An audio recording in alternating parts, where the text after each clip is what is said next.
Good morning, everyone. Welcome to Officer Setup 24/7. My name is Niharika Valia, and I am with you with the area of CAIB examination, and we are covering the area of ABFM. So let's look forward to, and we were learning the processes of management. Under that, we had headed towards the area of the principles of management. We are done with the principles of both the areas. That is, we did the principles given by F.W. Taylor, that is Frederick Winslow Taylor, and he gave 5 principles, right? While the second one is Henry Fayol,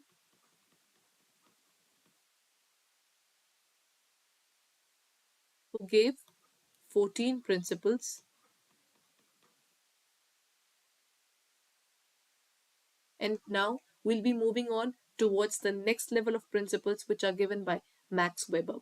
I think the bureaucratic principles of Max Weber, you'll be able to relate it way too much because that is something that kind of management led to the recruitment cycle that we deal with today.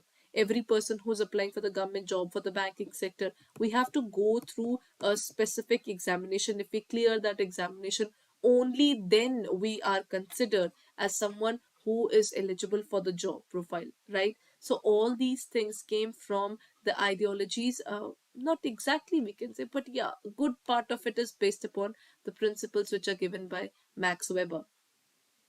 Okay, before we look forward to that, let's understand who's Max Weber.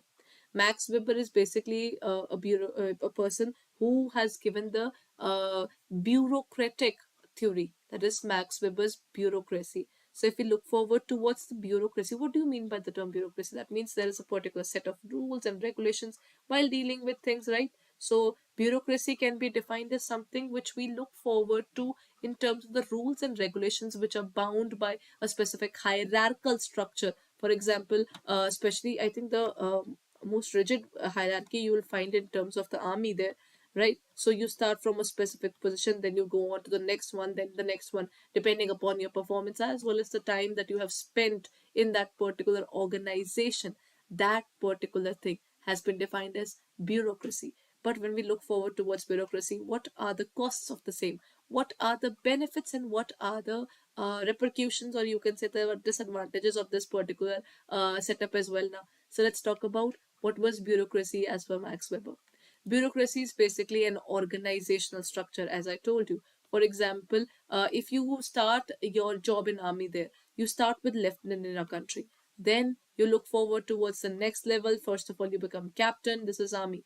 Then you become a major, and then you become lieutenant colonel, then you become colonel, then you become brigadier. That has been a defined positions that a person look forward to, isn't it? So that's how we define the entire area of the positions that a person can gain while working in army.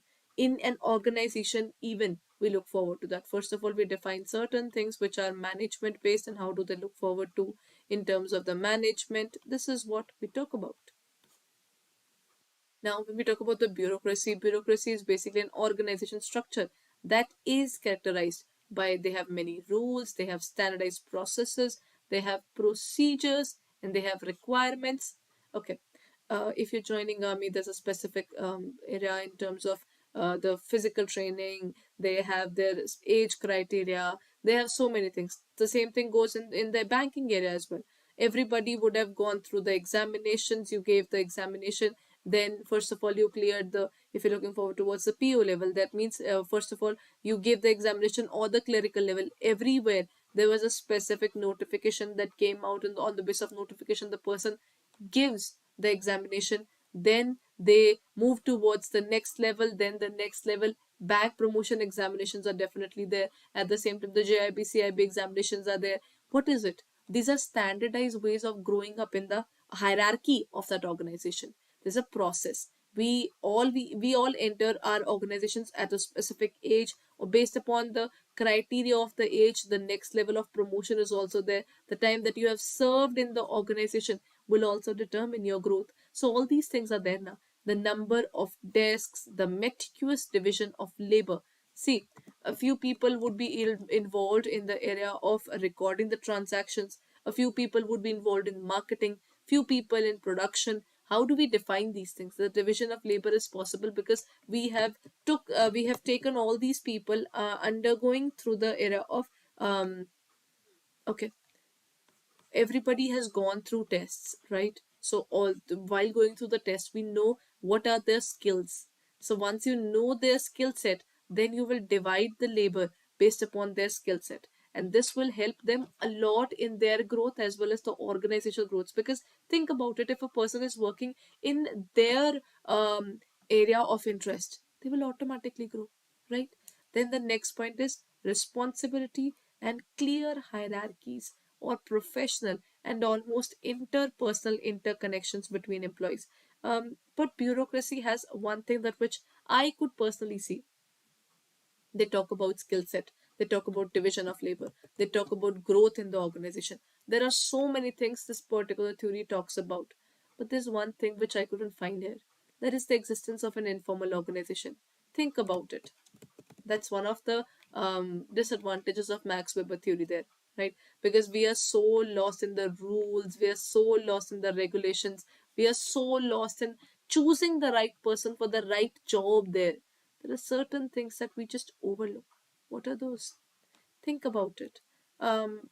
If you keep if I leave my phone with my laptop, what are the odds that both of these things would talk to each other? Zero. But if I sit around with a certain person every single day, there would be a regular talking with each other slowly and steadily. Either we'll become friends or either we might be having any differences, but we'll still interact. That means even though we start with the formal interaction, isn't it? It would end up being an informal interaction too. The bureaucracy is so rigid that sometimes, or rather sometimes or not, this bureaucratic theory is based upon the entire era of just working with the people. So this is where I think as a person, if I look forward towards all the eras, be it the era of F.W. Taylor's scientific management or general management by the Henry Ford, and then we have the Max Weber's theory of bureaucracy. I believe one of the best ones would be the general administration, because there Henry Fayol believed that humans are have their own ways of thinking, have their own ways of working. Along with this, he included the portion of humans' thought process towards the working in an organization, his loyalty, everything there. But while the other two theories are definitely something which talks about the scientific way of joining the people, then putting the people into the job, all those things are a part of this. So let's understand with this entire knowledge of the brain map. Again, was basically an aerial eye view of the bird's eye view of the Max Weber's bureaucracy theory. So let's understand it in detail now. Max Weber gave 6 basic principles. Among the following, the first one was task specialization. The second one was formal selection. Third one was impersonal. That means next is hierarchical layers of authority. Next is rules and regulations. And the last one is career orientation. These are the 6 principles which are given by Max Weber. Now, based upon this, the first thing, task specialization. What do you mean by task specialization? In terms of the Max Weber's theory of bureaucracy, one thing is division of labor. If I give the examination of the finance area, for example, I gave the exam to clear for the area of finance. My area of preparation is financing. So my forte, my job profile would be more aligned towards finance because I cleared the examination, recruitment cycle, all the important things based upon the area of finance. So my task specialization is totally taken towards the area of finance. That means whatever the particular person's skill set would be, the division of the labor would be based upon their skill set, their attitudes, their training, everything on the basis of that. Second is formal selection. People aren't selected just because they applied for the job. They are selected after a rigorous testing, right? You will look forward to the fact there would be proper written examinations, then there would be a proper interview, and then that particular person would be chosen or would be left alone. That is how we define the term the formal selection.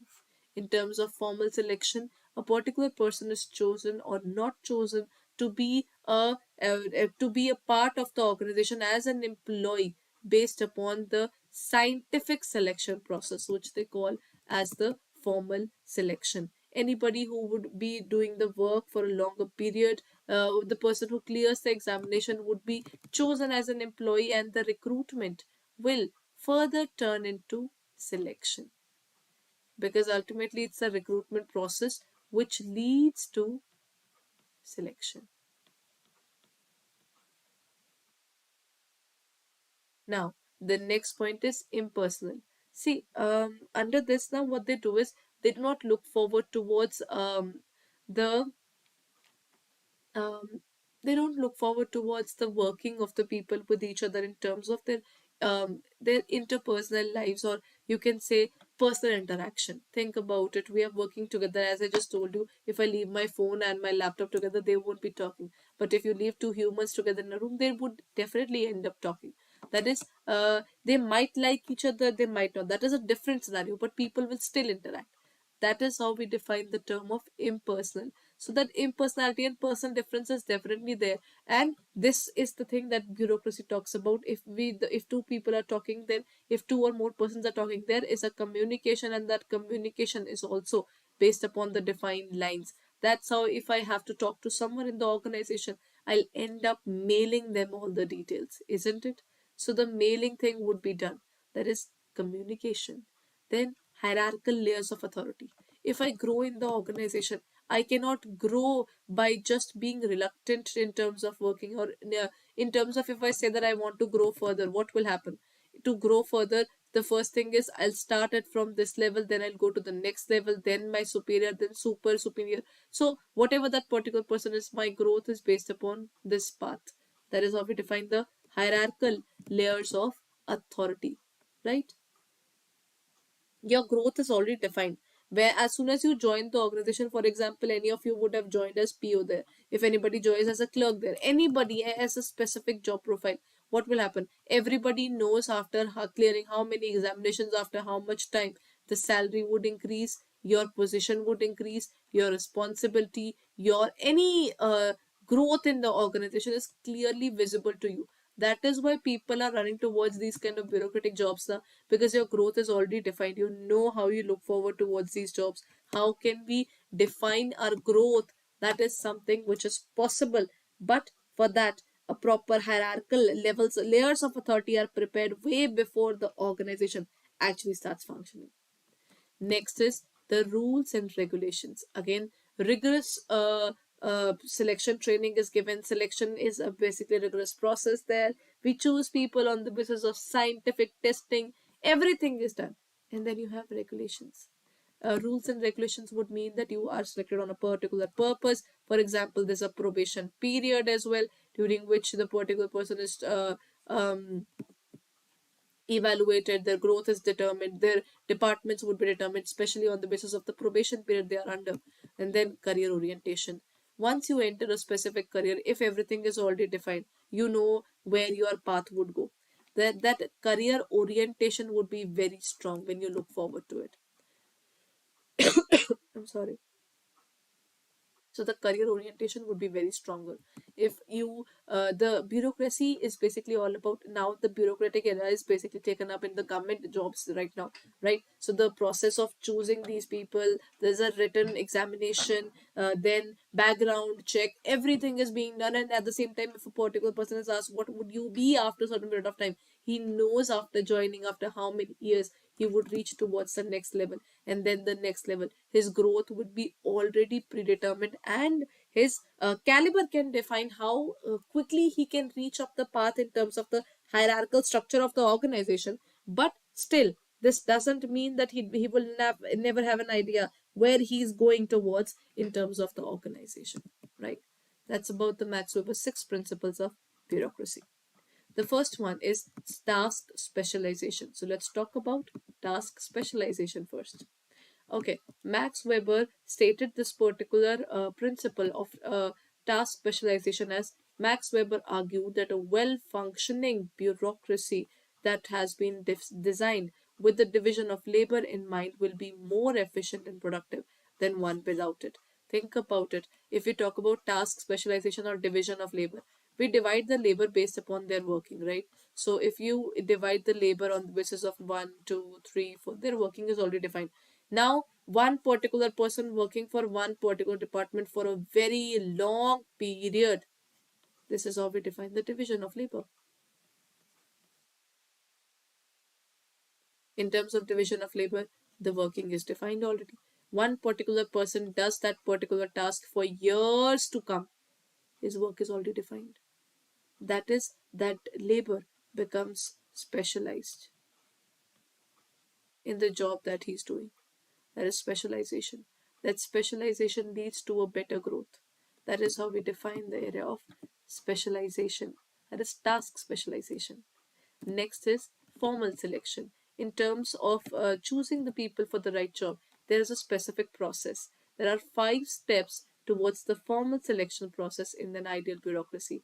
Bureaucratic jobs, one person has to apply for that. They have to apply for these positions. There is a specific interview when you are being chosen. For example, if you're applying for the clerical job or the PO job, then there is a specific way of applying for that particular job in terms of the bank PO, right, or the bank the clerk job. There they have a specific notification. The notification would be issued, then the person who's interested in it would apply for the job, and based upon that he will go to the next level. Then the organization selects people from this pool of applicants to get hired, and then finding replacements as needed. There is a vacancy. As soon as there's a vacancy, the people who move up in the hierarchical structure, then their position is definitely empty now.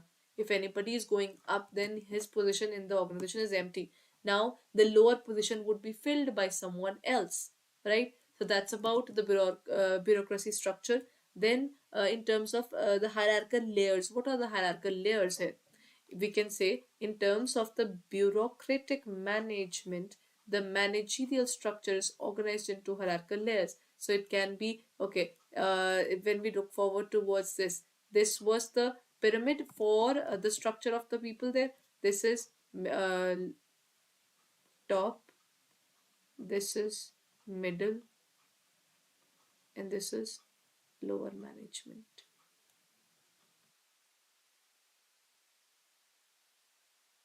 So these are the different kind of management that we look forward to. So the top, middle, and the lower management, which defines the hierarchy of an organization. So people who are working at the middle management, they're dreaming of becoming a part of the top management. How they are going to become that? They'll be looking forward to their growth. They'll be giving the examination for this particular area. That is how we define the hierarchical structure. These are the hierarchical layers of the authority. Right? Okay. So let's end the session today. We'll be looking forward towards the Max Weber's entire theory in the upcoming class as well. In the next class, we'll have a crux of it and we'll do a specific MCQ testing for the same as well. So we'll be dealing with the entire portion of the Max Weber's theory and the other theories in terms of the compilation in the upcoming class. Right? So before I end my session, our batches for the CAIIB has started. So if you're looking forward to that, then you can check out our courses for the same. Let me just give you a brief about it. All you need to do is you need to go to our website, that is www.adda247, or you can open it up in our app. And in terms of the JAIIB and CAIIB, you can go to our CAIIB 2023 batch. Here you will find all the details of our English medium batch, bilingual batch, or the bilingual 2.2 batch is also bigger. So you can look forward to both the batches. So for further details, all you can do is you can take up any of our batches. For example, you can take up the English medium complete batch, which includes all the subjects ABM, then we have BFM, then we have BRBL as well as ABFM. The timing for all the classes are defined here. You can use the code Y541 to get the discount here and purchase the entire pack at the lowest cost. At 81% discount, it would cost you 4799.80. If you're looking forward towards it, what you can do is, and at the same time, at this point of time, the CIB Mahapack is also available at double validity. So it's the perfect time if you're looking forward to the CIB. So JIB CIB Ka Mahapack, you can go and you can also purchase a CIB Ka Mahapack.